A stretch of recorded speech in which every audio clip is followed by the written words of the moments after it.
നമസ്കാരം. വേദിയിൽ എന്നോടൊപ്പം ഇരിക്കുന്ന സന്യാസി ശ്രേഷ്ഠന്മാർക്ക്, ഭാരതീയ ജനതാ പാർട്ടിയുടെ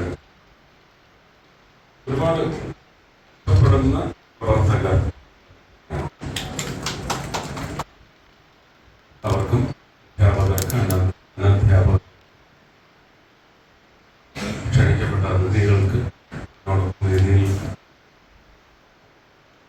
സീറ്റ് പങ്കിടുന്ന മോർണിംഗ് മാഡം കൗൺസിലർ, വരാമെന്ന് ശക്തമായി ഏറ്റിരുന്ന ചെയർമാൻ ശ്രീ ജാക്സൺ അടക്കമുള്ള സാന്നിധ്യത്തിലും അദ്ദേഹത്തിനും നമസ്കാരം. പ്രിയപ്പെട്ട സുന്ദരിമാർക്കും സുന്ദരന്മാർക്കും നമസ്കാരം. അച്ഛനോട് ഒരു വലിയ കാര്യം, 9.5 കോടി രൂപയുടെ ഒരു വലിയ കാര്യം വേണ്ടി വന്നപ്പോഴേക്കും 250 കോടിയുടെ ആവശ്യമാണ്. എനിക്ക് തോന്നുന്ന GV രാജ പുരസ്കാരം സ്പോർട്സിന്റെ പേരിൽ ഈ ഒരു അക്രമ മനോഭാവത്തിനാണ് കൊടുത്തിരിക്കുന്നതെന്നാണ് എന്റെ വിശ്വാസം. അച്ഛനെന്തായാലും നല്ലൊരു വാരിയറാണ്. ഇതിനകത്ത് ഈ വെലോങ് വാരിയേഴ്സ് എന്നാണ് ഞാൻ ഈ ക്യാമ്പില്. അതെ,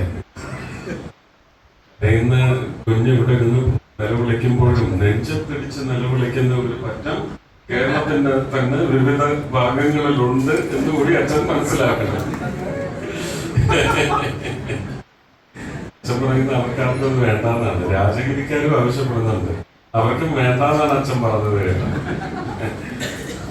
യൂണിവേഴ്സിറ്റിയുടെ കാര്യമായാലും മറ്റ് സ്പോർട്സിന്റെ ഇതിനകത്ത് വിശാലമായ ഒരു കാഴ്ചപ്പാട്.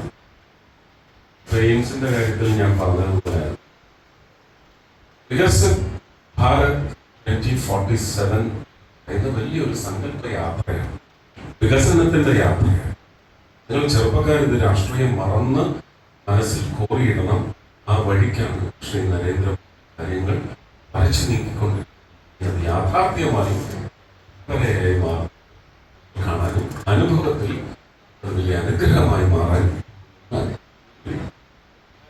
നൈപുണ്യമാണ് ഭാരതത്തിൽ 2004 മുതൽ പ്രകടമായിക്കൊണ്ടിരിക്കുന്നത്.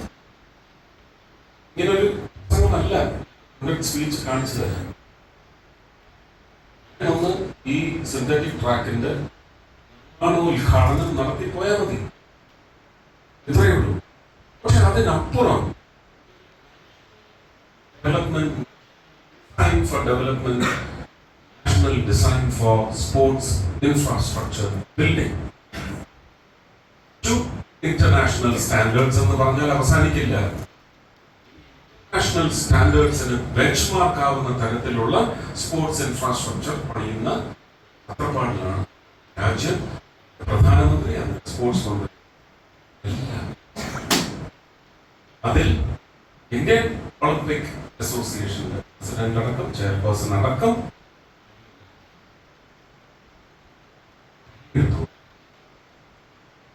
നമ്മുടെ ബജറ്റിനകത്ത് വ്യക്തമായിട്ട് നിങ്ങൾ ചെറുപ്പക്കാർ മനസ്സിലാക്കേണ്ടതാണ് എന്താണ് ഭാരതത്തിന്റെ ഇന്നത്തെ സമ്പന്നതയുടെ കരുത്ത്. ഇതിലല്ല. അതുകൊണ്ട് തന്നെ ഡോളറിന്റെ മൂല്യം, ഗാന്ധിജിയുടെ മൂല്യം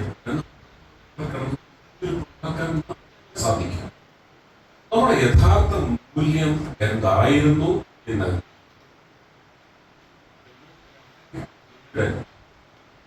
ഇവിടെ എക്കണോമിക്സും പൊളിറ്റിക്സും പഠിക്കുന്ന എത്ര പേരുണ്ട്? കൈമുക്കി